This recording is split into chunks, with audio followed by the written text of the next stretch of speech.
if I can do it. Oh, I just did it. Hey everyone, welcome to today's leadership live stream. Tig, if you can check your phone if you have it by you to see if you can hear our sound.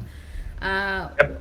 I will check. I'll be right back. okay, awesome. So, welcome everyone. We were having some technical difficulties with our live streaming service. Sometimes with Facebook that happens. You know, the sign of a good leader is someone who's able to adapt. Anyway, welcome to Effective Leadership in a Modern World. I'm Tiff. And this is Ty. I'm Tig. And we are your effective leadership in a modern world coaches and mentors. This group was born from the idea of being able to scale leadership, because what we found with salespeople, network marketing organizations, coaches, and anyone in that sort of profession, awesome. Anyone in that sort of profession, it was really hard to scale these leadership principles one-on-one. So what we decided to do was put all of our greatest strengths, all of our greatest talents together and put them together in order to support in creating effective modern leaders. And the modern part is like learning how to be a leader on social media as well. So we paired these like leadership principles and these new technological kind of social media ideas, which there are a lot of nuances in social media mindset that we talk about as well. It's not just about the technical mechanical aspect of social media. It's really like, how do people think when they're on social media? How do they behave? What is it that they actually want versus what they say they want? And so we deep dive into those things with our inner circle clients. And we also share some insights here every single Monday since April. We have barely missed a Monday unless it was a holiday. So if you're new here, welcome. We're happy to have you. And we want you to go ahead and check out our Manifestors Mindset video log, which we've logged every single video for you. And you can pretty much find anything that we've done in the past 8 months or so, or maybe less than that. But hey, everyone. So I'm seeing people are attending. Susan, Gloria, Terry, what's up? What's Yes, up? if you're watching, we have 11 people watching. Please drop a hello in the comments so we know who's here. And Yes. we can talk to you guys directly. Definitely. So before we get into today's topic, we are going to do a Q&A today, but I want you to save your questions for the end. And we're just going to tee up what we're going to do in this call, because it's a really important principle that we're going to be talking about. Something that holds a lot of entrepreneurs back. Not just entrepreneurs, but we've seen it in especially early entrepreneurs where they get caught up in the thing and they never get out. And it's constant refining before you even have a product out there. And so we want to talk to you about how we've overcome that ourselves and give you some tips and tricks and tactics that you can take home as well. So I want you to stay engaged about what's happening here and ask anything along the way, and we'll be sure to look at it towards the end of the call when we do the Q&A. So we want to share some stuff that's happening with you. Hey Kyla, what's going on? Angela, Amy, what's up? So what we've been doing, Tig and I, is we've been working with our current inner circle clients to get some really great results. And some of the results that we've seen was more clients, more client retention, more phone calls, growing their organization, and also we've also seen a growth in the way that they do their life. So the thing about being an entrepreneur, about being a leader of a big organization, a 6-figure organization or more, is trying to find that balance. But at the same time, when we talk about the perfectionism conversation, it also is, it can hold us back from experiencing our life in a way that we actually do experience freedom. Right? So we're like constantly about the work and this and that, but then failing to tend to our relationships with our spouse or with our parents or with our kids or whatever it is. So that's a huge aspect of what we work on in the inner circle as well. So Ty, can you talk to everyone here today about some of the inner circle results in terms of that life stuff, that freedom stuff, that time stuff that we've been working on? Yeah, absolutely. So Like Tiff said, we definitely take a holistic approach to business. We strongly believe that the best way to show up as a leader in your business and to grow your business is to show up as a leader in life.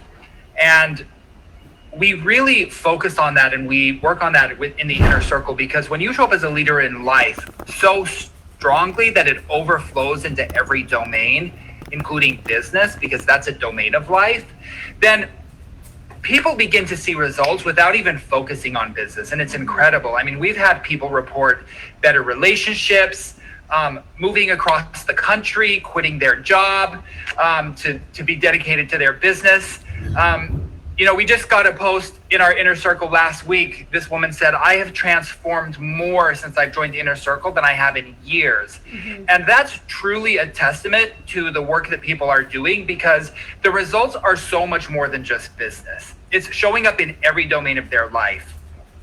And this perfectionist conversation is such an important conversation, right? Because the reality is that as leaders, we believe that we have to show up as perfect in order to have something valid to say, or in order for people to listen to us. But the reality is that when we show up that way, first of all, let's just get to the point that nobody's life is perfect, right? Yeah. So first of all, if you show up that way, you're pretending. Second of all, it makes you unrelatable, so people may follow you, people may watch what you're doing, but they never actually dare to, pull that switch to work with you, or to get into action, or to take it further with you, because they feel like what you have is unattainable when you show up that way. And it's interesting, because I heard a spiritual leader about a month ago say, the greatest gift you can give to people around you is to show your imperfections, because in doing so, you give everyone around you the permission to be imperfect in their own way, right? And this doesn't mean that we're not striving for excellence. It doesn't mean that we're not committed to excellence, but we have a mantra. I've had a mantra in my business for a long time, and it's one that we use in Inner Circle all the time, and that's done is better than perfect, right? Because if we strive for perfection, especially when it comes to business, especially when we have a lot of stuff going on and we think we have to get it just right, and that keeps us from hitting the button to make it go, it never gets done, right? If we're striving for perfection, it never gets done. And so we live by the mantra that done is better than perfect. And that's not to say we're not striving for excellence, That's but different. Yeah. There's no way to grow without taking that first step. So we do a lot of work around that with Inner Circle, not just in business, but in life, right? Like, what's stopping you in a relationship? What's stopping you in your fitness and your health?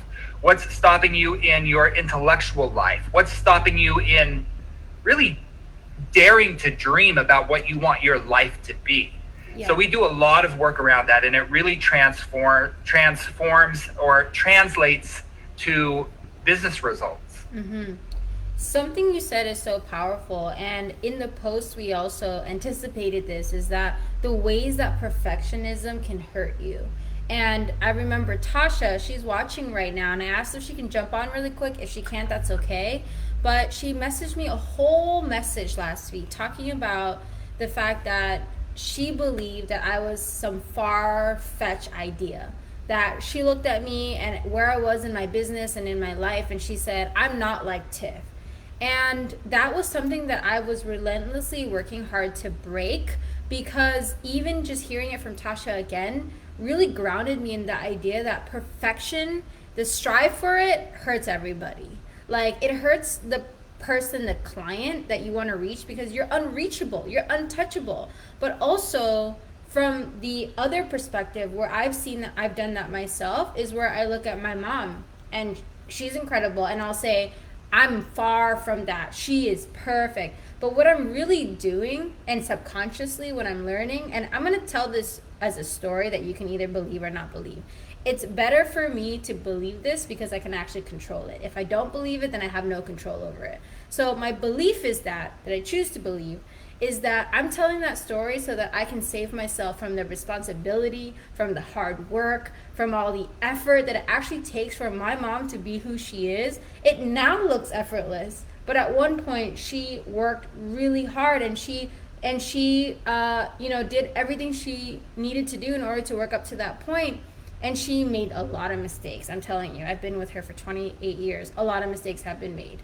And I can choose to overlook those mistakes. I can choose to overlook those challenges and those things that went wrong. And I can say she's perfect now, and that's what I'm striving for. And that hurts me. And that also, it hurts my own potential. So what are you really hiding from when you choose to put someone else on a pedestal? Right? What are you really hiding? And that's the question I had to ask myself. And I'm keeping people at arm's length like that and pretending like everything's great with you and then pointing fingers at them. That's not the way leadership works, and that doesn't create trust. It doesn't create connection. It doesn't invite the other person to want to be like you or to do what you do, which is what kind of entrepreneurship is about. Yeah, and one thing that we haven't even mentioned, right? So it hurts. If I'm striving for perfection, it hurts me. That's not to say we're not striving for excellence. My clients, because it makes me unreachable.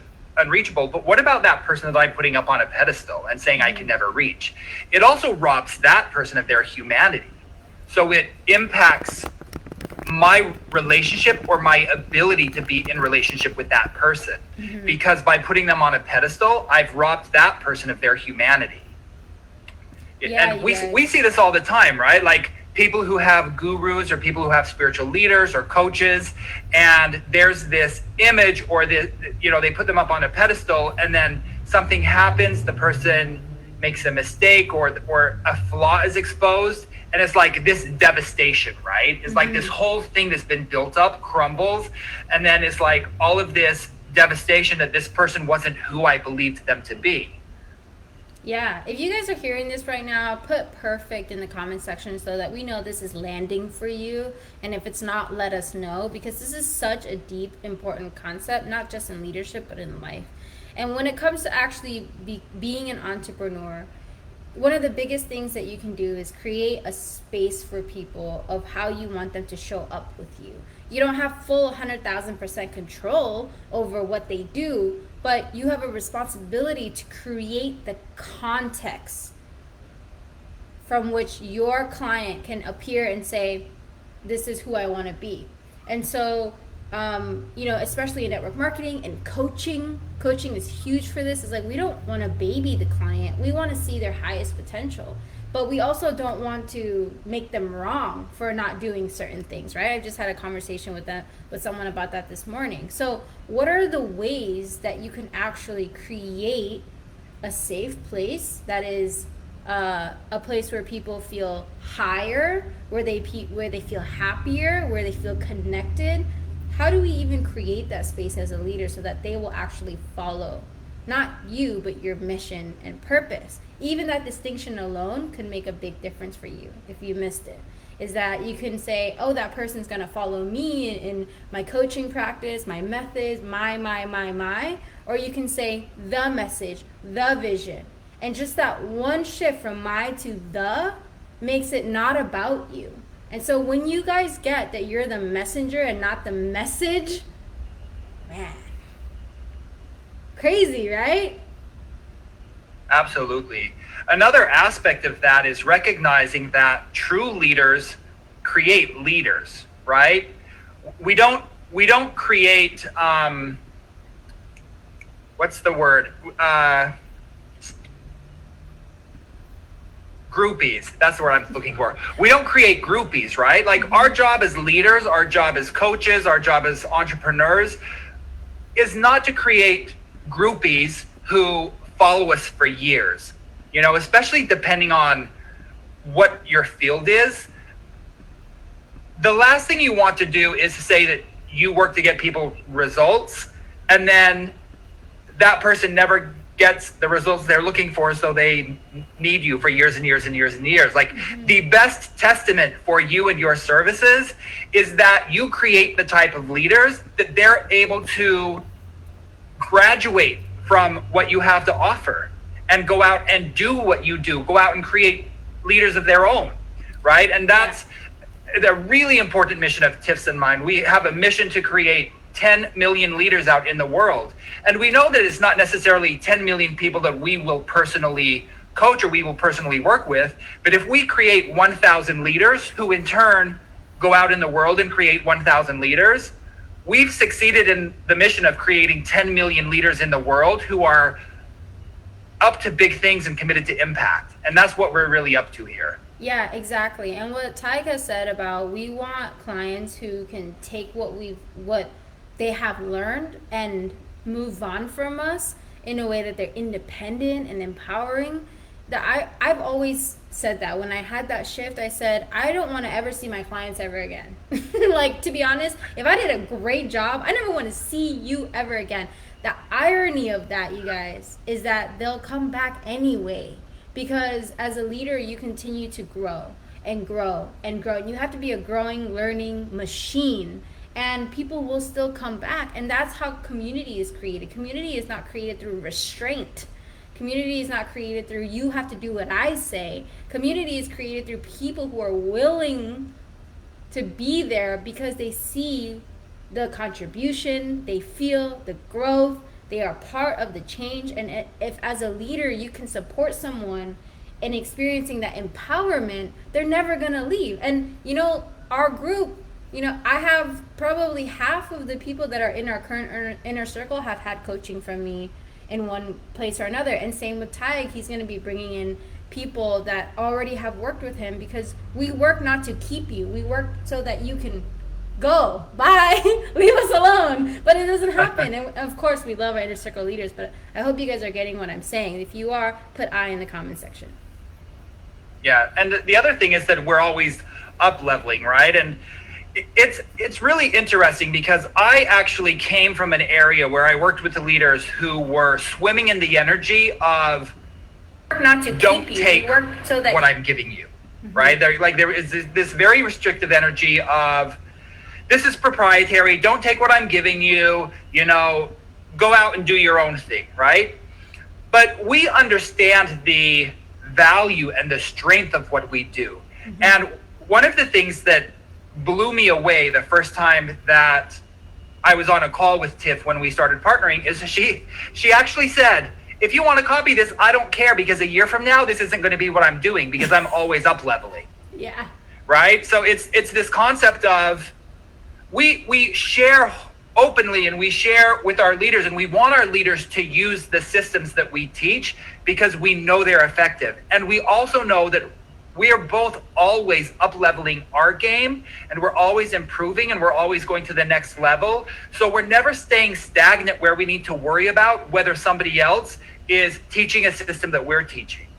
Because the reality is that Tiff and I both have had many, many coaches. We still have coaches.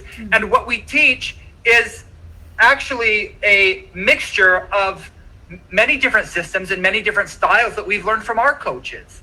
And that's what leaders do. Leaders learn leadership strategies, leadership systems, and then they in turn create leaders by passing those on. Exactly.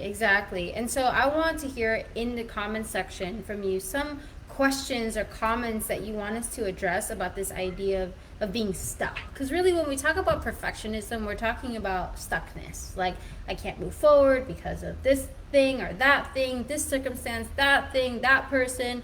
Something that I've also heard in our industry is like, oh, everybody around me is doing it, or my town is too small. There's already another person that's doing what I'm doing in this space. I don't believe in competition. And what Tyg explained is the reason why, is because even if you have 1% of 1% of the world, you still have a lot of people you can impact.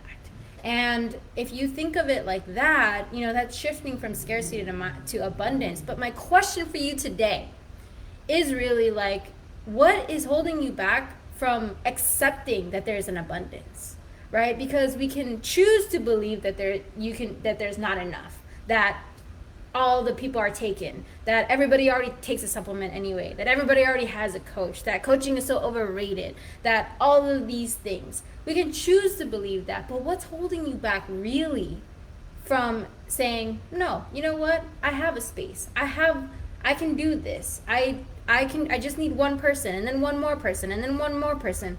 What's holding you back from that path, that conversation? I want to know. Yeah, absolutely. And why are we talking about this in the conversation of being stuck and being a perfectionist?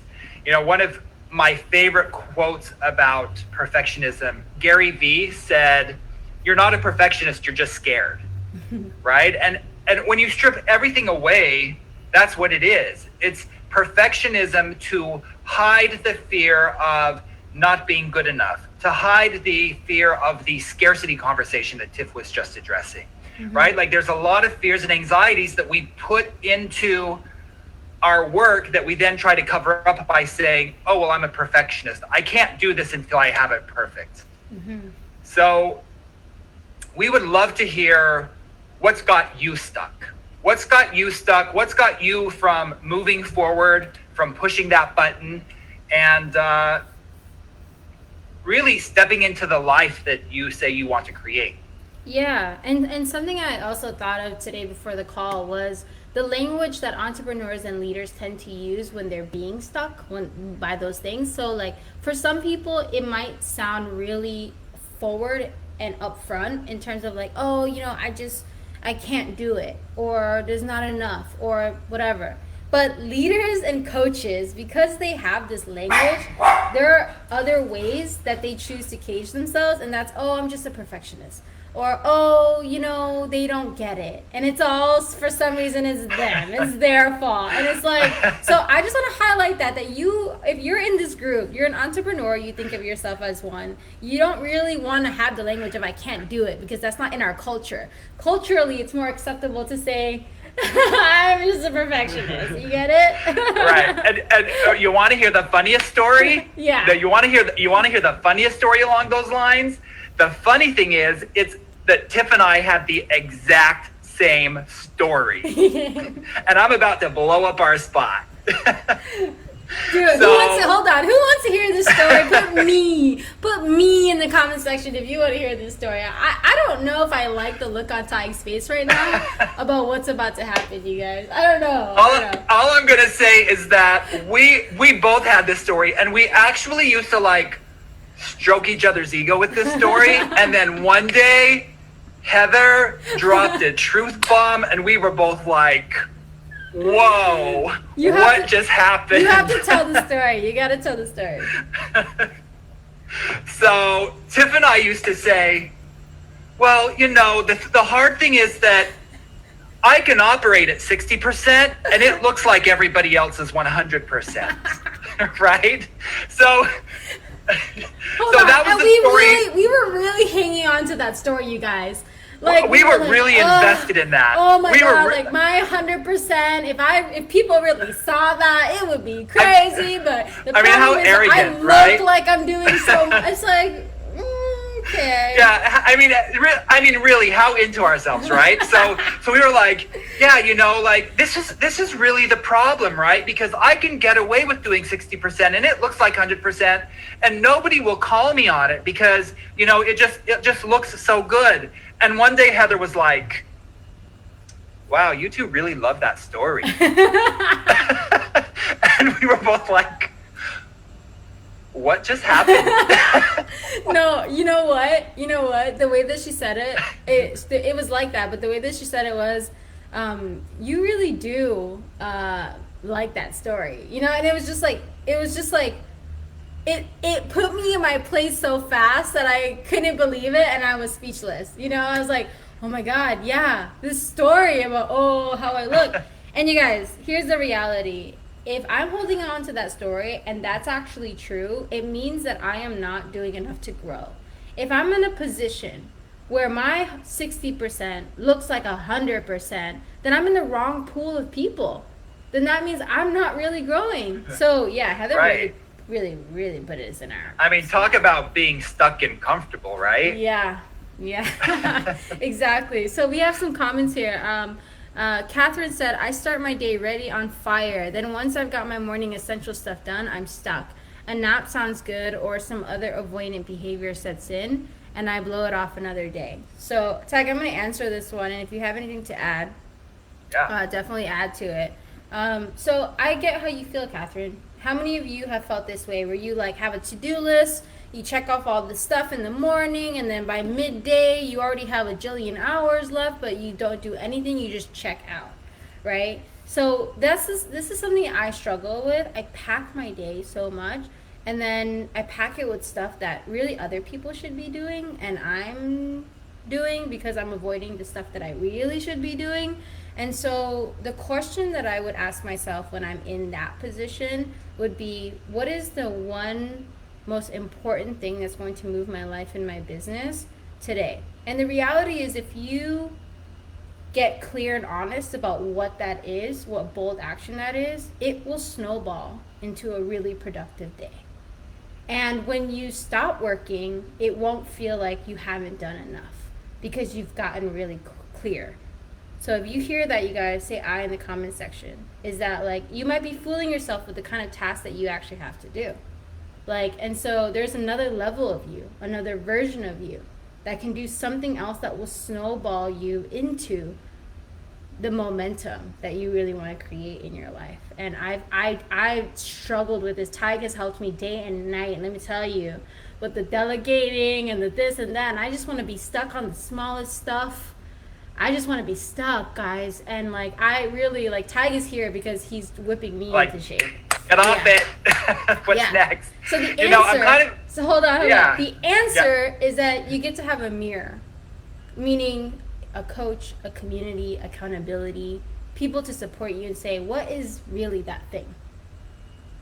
Okay, now I'm totally. done. And yeah, and what a perfect mirror, right? Like, there's a reason that we partner, because I was a little mind blown when you said that, because you literally took the words out of my mouth. I was going to say the exact same thing, where a lot of times when we experience that stuckness in the day, where it's like, okay, I've finished my morning routine and now what? Or I've gotten halfway through the day and now what? What I have experienced is that when I have those days, it's because I'm putting a priority on other people's priorities. I'm letting what's urgent run my day rather than what's important. Oof. But on those days where I do my morning routine and I actually sit down and I say, what are the 2 or 3 things that I could do today that is going to be the most important on moving my business forward, and I make those my priority, it's game over. It's such a productive day. It's such an amazing day of feeling accomplished and being able to celebrate at the end of the day, because I'm not letting other people's priorities pull me off task. Mm-hmm. The other thing that I'll say about that, which is has been incredibly effective for me, is coming up with an alter ego. And believe it or not, where I learned this is from Beyonce. And I'm not even a Beyonce fan, right? Yeah. I mean, I think she's got an incredible voice, so don't slay me. But you know, like, I'm not like a groupie, right? But I remember seeing an interview with her, and she talked about her album Sasha Fierce. And someone asked her, what is this Sasha Fierce? How did you come up with this? And she tells a story about how she had terrible stage fright when she started. And the way that Beyonce became Beyonce is that she created this character, Sasha Fierce. And when she stepped onto stage and she was Sasha Fierce, she was playing a role. And you guys, this might sound silly, but this is incredibly, incredibly effective. If you can create an alter ego that has a different name, and you ask yourself, how would so-and-so handle this? And you are able to step into that role, you're able to step into that character, it takes the responsibility off the ego you, and it allows you to step into playing a role. And at the end of the day, that's what we're all doing all the time. We're all just playing the roles that have been given to us, right? Mm-hmm. So you get to choose whether you want to play the role that you choose, or whether you're going to continue to play the role that's been handed to you. Yeah, this is super important. So if Beyonce didn't resonate with you, another example I have of this is the CEO of Warby Parker. If you haven't heard of Warby Parker, they were a little company started by some UPenn business school students, some Wharton business school students, who decided to make affordable frames and turn it into multi-million. It's probably $1 billion company. I don't know, but it's in the multi-millions. It's famous. It changed the glasses game. And he was being interviewed by Tony Robbins. If you don't know who he is, this might not be the right place for you because we talk about him a lot. But you should know who Tony Robbins is. And Tony and him were having a conversation. And Tony asked a question to the effect of, you know, how do you step into your role? How do you take on this big company in the world, basically, and like with your new idea and everything? And he says, honestly, it's not me. It's my alter ego. And the reason he created the alter ego was so that he can step into that person every day and he can take off that person every day and when he goes home. And what that allows, that it's not a disconnection. The way that it's described, it's that it's a suit. It's like your Superman suit, you know? And so it's almost like his glasses were his alter ego. And when he put it on, he became the CEO, and he then embodied what it feels like to be a decision maker, to be powerful, to be this, to be that. And then when he takes it off, he is allowed to be him. He's allowed to be whatever that is outside of that. So we're not saying be someone you're not. We're saying be that higher version of yourself. Be that superhero in you and let that come through. Because if you look at a superhero and their costume, they're the same person. You know, it's like, there's some costumes that are just silly, literally, you guys. And then people are like, oh, where did that person go? But it can be that dramatic when you learn how to show up as your true self. So it sounds silly, but it's a practice that many multi-million-dollar CEOs practice for a good reason. And my glasses used to be that. But that has transformed for me. I don't rely on them anymore. I still need them to see, but I don't wear them every chance that I get. And I wore them especially when I needed to feel this presence, the sense of autonomy, independence, authority, like whatever it was at that moment. I would use my glasses to do that. Dressing up is also another way to do that, right? So like going, especially in COVID times, going to work, if that means more to you, doing your hair, doing your makeup, whatever it is, you know, being that person for the day, and then you can wipe it off at night. Yeah, this is huge. And I want to point something out actually here. And this was a connection that I made years ago, and it kind of blew my mind. If you think about Superman, if you think about Wonder Woman, their superhero self was them, right? Like, we're not asking you to be someone you're not. You are your superhero self. Yes. You are your alter ego. Yes. Both Superman and Wonder Woman, their superhero selves are their true selves. Mm-hmm. Their alter egos are their mortal selves. Mm-hmm. Those are the mortal characters they play are the costumes that they wear. Yep. Right? But they're actually their superhero self. That's who they are. And that's who you guys are. We all have an alter ego superhero who is who we are. That's a part of us. We're not telling you to pretend. You know, we talk about imposter syndrome a lot in Inner Circle, how to overcome it, how to work with it, how to deal with it, you know, and this is a big thing. Over 80% of CEOs and entrepreneurs and multimillionaires interviewed in a research study, over 80% said that they experienced imposter syndrome. So recognizing that superhero self you step into, that alter ego self you step into is actually you. Mm-hmm. And when you take that suit off at night, it's just a way for you to sit back and relax. Then it becomes really fun to actually be able to step into that transition. And like Tiff said, having a little something that helps you make that trigger for you, whether it's putting on glasses, whether it's putting on a tie, you know, it's, like Tiff said, especially in this COVID time, or if you're an entrepreneur who works from home, like actually getting up, doing your day, working out, taking a shower, and getting dressed to go to work, right? Yeah. Maybe it's a specific coffee mug that you have on your desk. And once you pour that coffee and you sit that coffee mug on your desk, there you are, right? But if you're able to look at things like this and able to look at life as a game, to look at business as a game that we're playing, and how do I shift this game to make my results the most effective, to make my actions most effective, it actually becomes really joyful to be in this game of figuring it out. Yes, 100%. If you guys are hearing this, put game in the comment section right now. To see life as a game, to see business as a game. It's a serious game, but it's still a game. And to be able to make that distinction is going to support you in just having more energy about it. Taking away the ickiness from like, oh, it didn't go well, it didn't go how I was supposed to. So Tony Robbins especially, and I know that there are more people in the world who say this, but he says this all the time. He says that suffering is suffering is their number one addiction. As humans, we like to. It's like anything that gets us there. And why are problems more addicting than success, than happiness? Because people will clap for you when you're happy, but not for long. And though when you have problems, no one can hate you for it. People want to help you. So he says that suffering and like making everything all about you is addictive.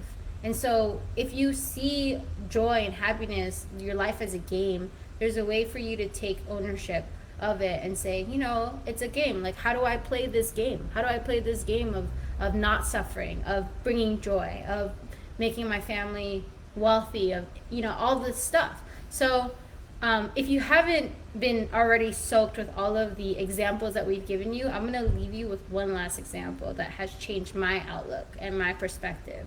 So if you guys are getting this, put perspective in the comment section right now. We're wrapping it up. If you have any last questions, ask it now so that we can address it, because this one is a little long.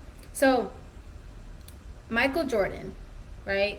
I watched all of the, I don't know how many episodes. There were like 10 episodes. They were an hour long of the new documentary that came out about him. And something that I realized about his mindset is that even if there wasn't an obstacle, because he knew who he was and how competitive he could get, he created stories in his head that he knew would cause him to win, because in his mind, it's a game. His mind is also a game. So he's playing the game of basketball, but also his mind is the game. So he knows that if he's not feeling it today, he's going to just make something up so that he can get into that like enraged, sort of competitive sort of mindset where he can win the game, right? And so it's really aggressive. I don't know if I would recommend it for myself, but you get what I'm saying. So there was this one story where he said someone on the other team said something to him and he was just so mad about it, and then he and the team beat them that day, but he was just bringing it. And the interviewer interviewed the other guy and said, did this really happen? He's like, this didn't happen. And they said, Michael, they said that didn't happen. Michael said, yeah, it didn't happen. I just made it up because I really wanted to win that day.